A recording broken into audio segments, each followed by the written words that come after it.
Because if you imagine, that social system will emerge. Because everybody say, hey, this is a good idea. Let's do it, let's try it. So I'm emphasizing social fiction. What was the imagination that I was trying to let people know? That's what you've shown the book here, World of Three Zeros. That's an imagination, the fiction. But if it touches you, oh, that makes sense to me. It will happen. So don't ignore it. If you don't like it, it's okay. If you don't like that world of 3 zeros, you make a world of 100 zeros, your world of no zeros, whatever you want. But imagine it. Don't just say, this is rubbish. Okay, it's rubbish. But create your imagination, what kind of world you want. The reason I wrote about 3 zeros, very simple. First part of it is about the civilization that we have on this world today, that we are part of the civilization. As young people, we'll be rebelling against that civilization. That's a natural thing for young people to do. Reject and rebuild. Or start from completely different context. But if you don't do that, you fail in your generational responsibility. You may be best student in the class, you may be very perfect in your professions, but as a generation, you have not delivered where we want to go as a human race. That's our responsibility. We have to find.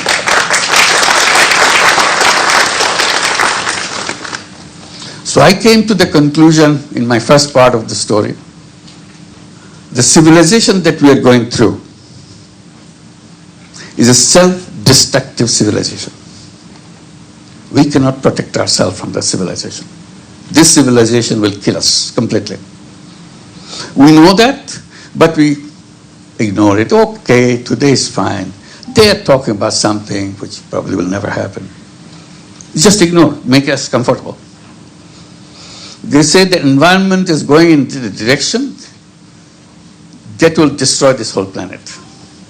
And in the process, we'll be destroyed. Because we created a civilization based on waste creation, if I can make it a simple statement. Every day we are creating waste. And every behavior that we promote is a waste-creating behavior. So to put it simply, we say, if not anything else happening, will be put under the grave of waste that we created. We will be buried under the waste. So much waste we are creating. Because economy and a system, social system, promotes you to always accumulate. The main point in the economy is buy, buy, buy. You continue to buy. They're always encouraging you to buy. They never ask, what did you do with the one that you bought yesterday? They're pushing you. They're bombarding you. Buy, buy, buy. They create occasions so that you don't forget to buy more. We turn occasions as a kind of buying spree. Let it be Christmas, birthday, Eid holiday, or whatever. They jump in. Buy, buy, buy. This is the occasion to buy. They invent Father Days, Mother Days, Uncle Days, Auntie Days. Make you buy. Don't ask what you do with it. When you buy, you say, no, buy a pair. It's cheaper. See? Forcing you to buy more.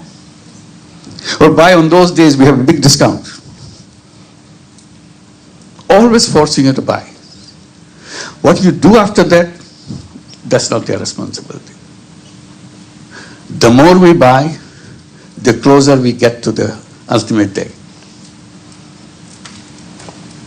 So they give us a lifestyle. lifestyle built in to make waste all the time. Wearing the same dress again is a shameful thing. Why should you wear it? You wore it last time. Your friends saw you with that dress. You don't wear it anymore. So you have to buy another one because I'm going to meet the same friends. See? It got in your head. What do I do with the previous one? We don't know. Just throw it out. What happens? It takes up resources and then most of it indestructible. It doesn't get destroyed. Particularly items like on plastic and so on. So terrible. But keep on doing that. To sum up all I'm saying, we have created civilization which is self-destructive. It's taking us to the ultimate destruction. We destroy ourselves. So we had to imagine again. It's not something you decree it tomorrow and the president of the country signs it, from today we do that. It's not about that. It's about lifestyle change, how we behave, how we do, what kind of thing. Wearing the same dress 50th time would be celebrated. We'll have celebration that I'm wearing this shirt for 50th time. It's not like that. I only use once. That's the thing to be applauded today. What should have been the other way? That I'm wearing it 50th time.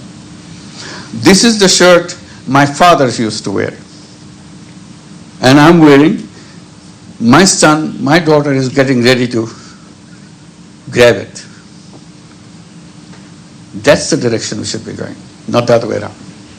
So this is one, again, for you to decide which way you want to go. I'm just simplifying things.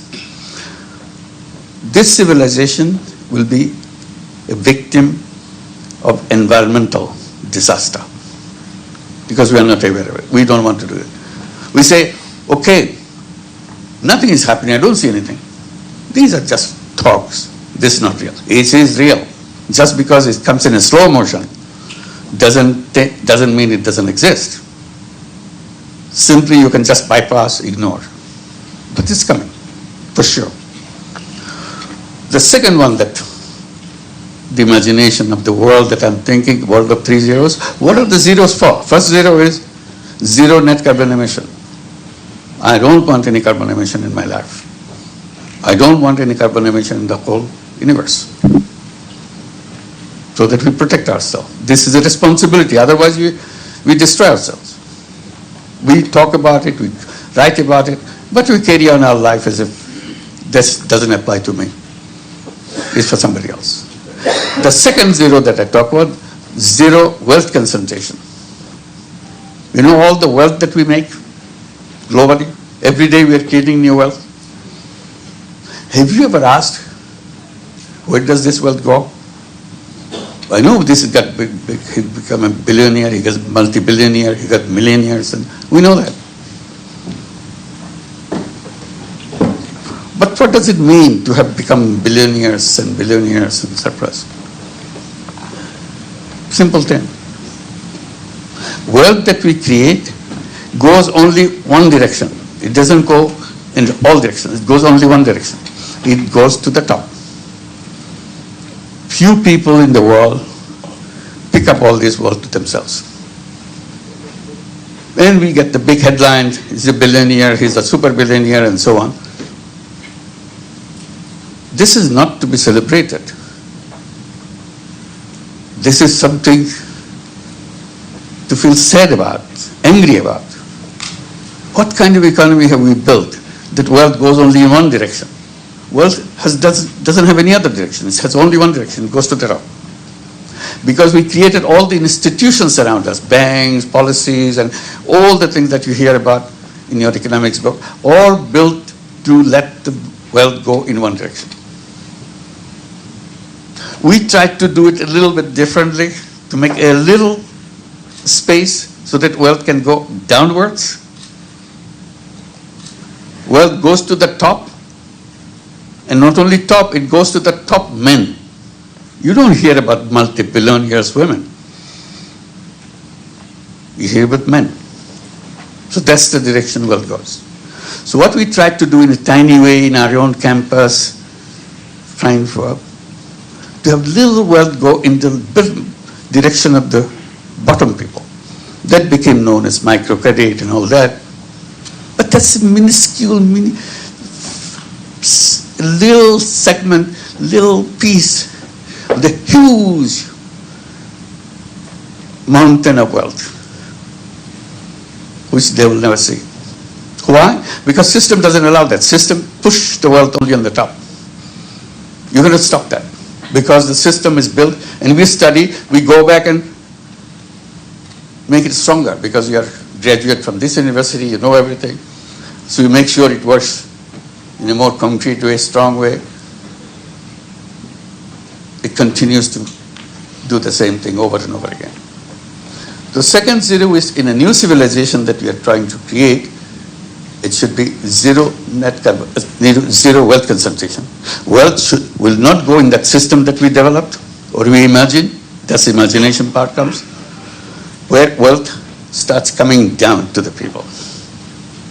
Reverse the whole gear. See, you reverse it. In a car, you have a gear. It's going to the front. Now you reverse the gear. It goes to the bottom, back. Comes to the people. Today, if you go to the entire world, if I'm generous, I can say 10% of the people in the world, 10%, owns 90% of the wealth of the world. 10% owning 90%.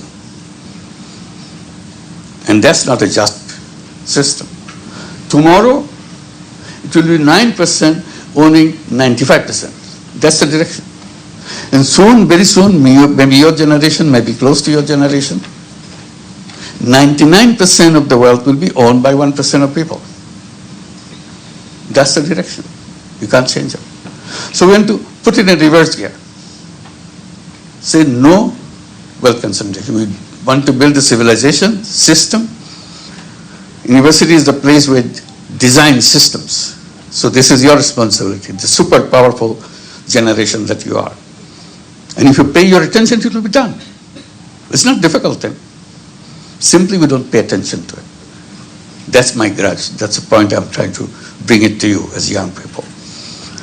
So reverse that gear. So that everything will work in a reverse way, so the wealth will not go upwards at all. It will always come downwards. So the wealth is shared by everybody equally.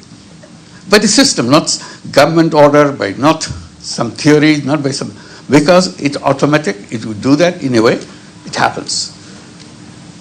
And if you put into your mind into it, you are the genie, you'll create that. You don't have to wait for somebody in another university, big name university somewhere else. You don't have to. You are as good as anybody else anywhere in any university in the world. All you have to do, put your mind into it. It will happen. So zero net carbon emission, zero wealth concentration. This is a definition or a design or a kind of dream of a new civilization. Third zero that I'm talking about, zero unemployment. That comes in a very interesting way. I'm saying any employment is a wrong concept. Everybody will be very up in arms. What? Employment is the wrong concept? I said human beings are not born to work for somebody else. That's my position. Human beings are independent beings. That's what the Creator has created us. We are packed with all the knowledge, all the capabilities in the world to take care of ourselves and take care of everybody else in the world. Each one of us is equipped with that. But our theory, our textbook says, no, get ready, get a good grade, good degree from the best university like yours, and get the best job. And the world is done. Your job is done. This job is not done. You are thrown into a wrong direction. What you have done in the process, you have surrendered all your capability to change the world, change the thing. You don't think about it anymore because you got a job. You're trying to get the next promotion. That's all you're busy with. Please your boss. Get the next promotion. So you're in that trap. Promotion trap. Little achievement trap. You are a big human being who can change the whole world You're stuck with a little thing in your house. That's it. That's what to waste. That's the point I'm bringing. That's why I'm calling you genie and all that, trying to encourage you to discover yourself. You are completely different. And then it's a job, it's not the destination of human being. It's a wrong thing. It's a legacy of slavery. It's another form of slavery. Why should I be a slave to take orders for somebody? Taking orders doesn't fit into human being. That's what they always rebelled against slavery. What then we do? I said, whole idea of business is wrong the way it is done. It creates slavery. Because it's all about profit maximization, wealth concentration. That's a trap. I say, all you have to do, shift it. Just one simple shift, everything can change. Instead of doing business to make money for myself, making myself richer and richer, I have said that there's another path. It's a choice for you, anybody. I can do business to make myself rich. I can do business to solve all the problems of the world. But we don't touch that. It's not even discussed in our textbook. We call it social business, another kind of business. Business to solve problem rather than make money for yourself. People get, oh my God, it's not possible. How can you do that? I said, it can be done. They said, no, making money brings so much happiness. I make so much money. Creating social business, I don't get that happiness. I said, yes, that's true. Making money in a conventional business, making money may be happiness. Making other people happy, making the whole world happy is a super happiness. So you have to judge which happiness you are looking for. Petty happiness to make wealth, be rich, or a huge, huge happiness. My one idea has changed the world. Everyone has more than one idea to change the world. But you never take that path because it has no market value. Because the market, quote unquote, is created for profit. So we create a new concept. What is the purpose of my life? How do I feel that I have done my duty? I feel complete, that I have responsibility I have taken care of. That's a system. So these are the 3 zeros that we are talking about, creating a world of 3 zeros. Last point I'll make on that and conclude. Fine with 3 zeros. Like it, not like it, it's up to you. But think about it. You don't have to take anything that I say. All I'm doing, you have the power to change the world. Use it your way. But don't waste it away. Life is very short. You're already crossed the border of youth. Then gradually you'll be moving into careers and so on and so forth. And trapped into many other things. But this is the time, fertile ground to change the world. Come up with an idea, not by sword, change the world. Ideas will change. You created the idea and make the change. So this is where, on the 3 zeros, young people love it. When I talk about it, they want to know more about it. In the process, I came up with an idea that since they are interested to do that, I said, why don't you create 3-0 club? Simple idea. Get 5 young people together, young people meaning 12 years to 35 years. Boys, girls, whichever you want. Get yourself 5 people, 5 of your friends together, create a 3-0 club. What do you do in the 3-0 club? Each member of the club promises to himself or herself,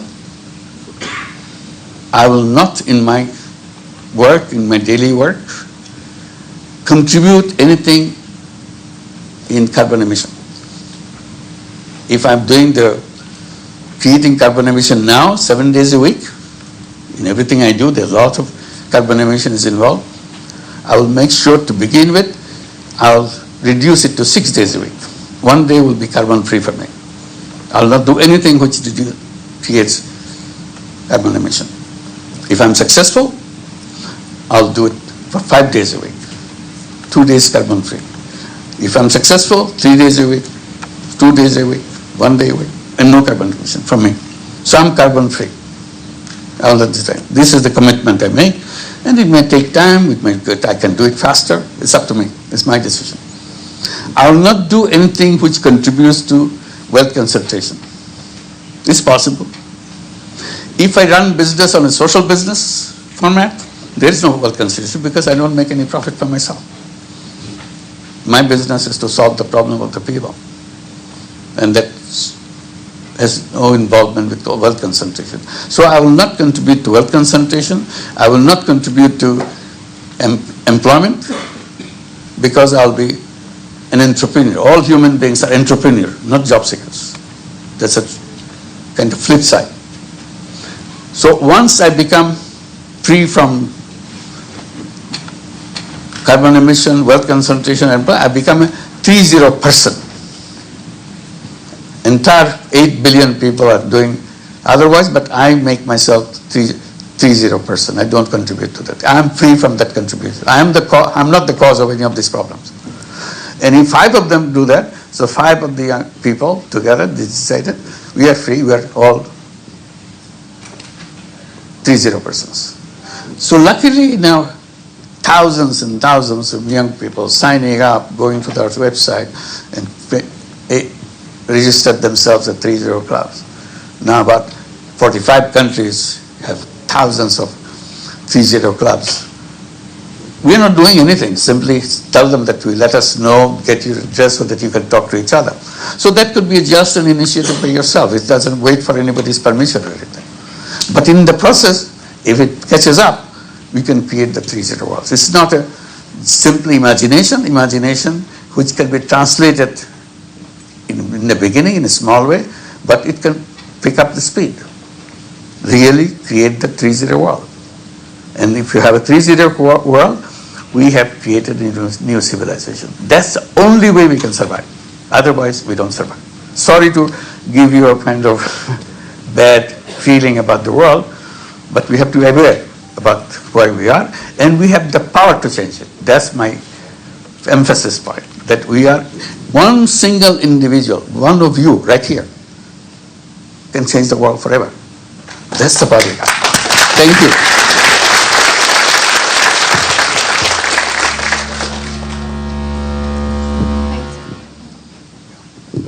Thank you so much, Professor Yunus. I think we could all agree that we can sit here for hours and listen to you speak about all these topics because of the vast experience that you've had over the years.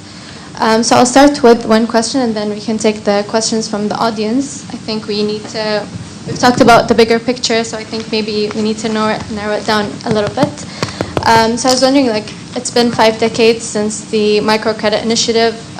It's had a lot of impact in many countries like the US and Bangladesh and other places. But focusing on the first zero of zero poverty, how do we go there from increasing inequality and increasing poverty in the world?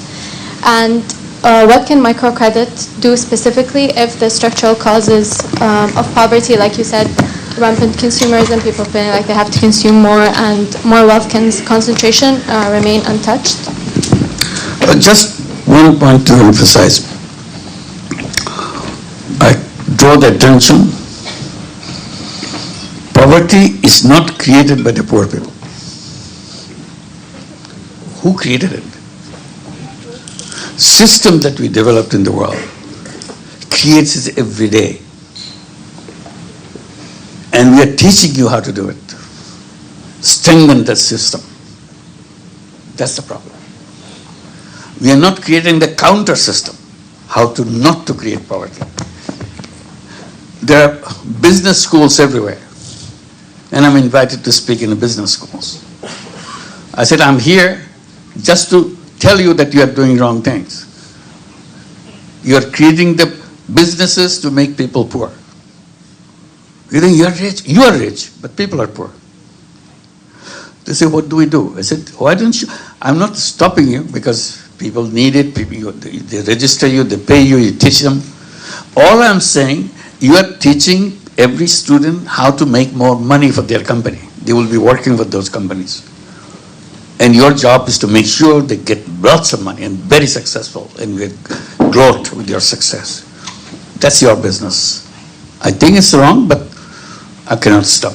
All I'm saying, why don't you create another department or another faculty in your business school? the faculty of social business. Tell young people how to create a business to solve problem, any problem. Environment problem, health problem, any other professional problem, any problem in the world, poverty problem. So that department teaches you to create business to solve problem. One is a faculty which create business to make money for yourself. This is the business to make bring solution to the problems. So just do that. Many universities now, not quite faculty, but creating centers of social business and so on. So offer courses. That's a small beginning, but I'm happy that at least people are listening. Many business schools, starting with HSC in Paris, they are the first one to do that. And it's being now done in many, many business schools. And many universities are doing that, creating social business centers to discuss this, whether it makes sense. It's up to you to decide. Just because somebody said it doesn't mean that it's all truth, nothing but the truth. You debate, discuss, what is the alternative? I go back to my spaceship thing. We have to find a flight path. We have to design a flight path. And these are the elements of that flight path that you have, as a pilot, you have to decide which path you take. Because you are the pilot. There's nobody else around. So we have to do that. So this is where we'll say things are, but microcredit is a kind of a defines. They're defining microcredit is like this. I said no. Sorry, they were defining banking is like this. I said it's the wrong banking. That's making rich people richer. That's the banking you go do that. So we reverse that. We create a banking which helps poor people come out of poverty and become entrepreneurs by themselves. Every recipient of microcredit, which may be a loan for $10, $20, $100, $200, that's about the loan size. But each one of them is entrepreneur. You know, in our textbook, in our discussion, we say, not everybody is entrepreneur. Entrepreneur is a very special kind of people. 1 in million, 1 in 1,000. They are very special people. I said, that's not true. I'm saying every human being is entrepreneur. They don't believe it. I said, if you don't believe it, just look at Grameen Bank in Bangladesh. Over 10 million women, illiterate women, taking money, billions of dollars worth of money, paying back every penny, starting business, running it very successfully. Not only they run business, not only take money, they own the bank. They own the largest bank in terms of client. The largest bank in the country is owned by poor women. This is their bank. And they do serve themselves. So it's possible. Simply, you bring any criteria to say it is less than a conventional bank in terms of success, in terms of this. It's more successful than any bank in the country, any bank anywhere in the world. So that's why it is spread. So this is the thing that you have to come up with counter ideas. If it is wrong to go in that direction, you reverse it. Probably we'll have a right direction. That's all we did. Thank you.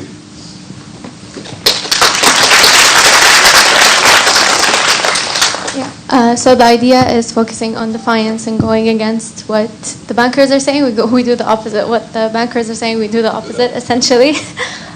So due to the time constraints, unfortunately, we only have time for one question. If anyone has a question, they'd like to raise your hands. We'd like to give the current generation, the smartest generation, a chance to ask a question from the younger audience. Yes. I'm Manha Afra, a high school student. You're the founder of Grameen Bank, Grameen Mobile, and many other successful endeavors. I've come to know that you plan to establish a Grameen University. Right. What is your vision regarding this university, and how will you achieve a 3.0 world through it? Well, thank you. We just began with this university. We keep saying that it will be a social business university. There's a business school and all that. This will be based on social business principles across the faculty, wherever you are teaching. You always bring the social responsibility as a human being. So even if you're in a chemistry department, the chemistry has a social responsibility too. So you always add that social responsibility and how you translate your responsibility as a scientist, as a chemist, to play that role. What are the options for you? So everything to be integrated in that. And then help all the students from the university. At the moment, I'm saying half seriously. I say this university will never give you any piece of paper called degree. So you learn it and do it. Why do you need a piece of paper? You need a piece of paper because you want a job. Job needs a certificate that you have learned this. So you don't have to demonstrate anything what you have learned. Do it. We support you. We have a whole finance arm of the university so that you can go out and do it. We'll finance you. We create social businesses to implement it, make it happen. That's our job.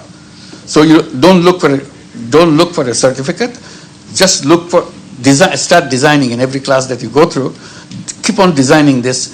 By the time you come to the end of the class, end of the courses, you can start your thing. You're ready. You're already. Even when you're still a student, you can start your thing. You don't have to wait for some degree or certificate because you're doing it. You felt that this is the right solution. That's all.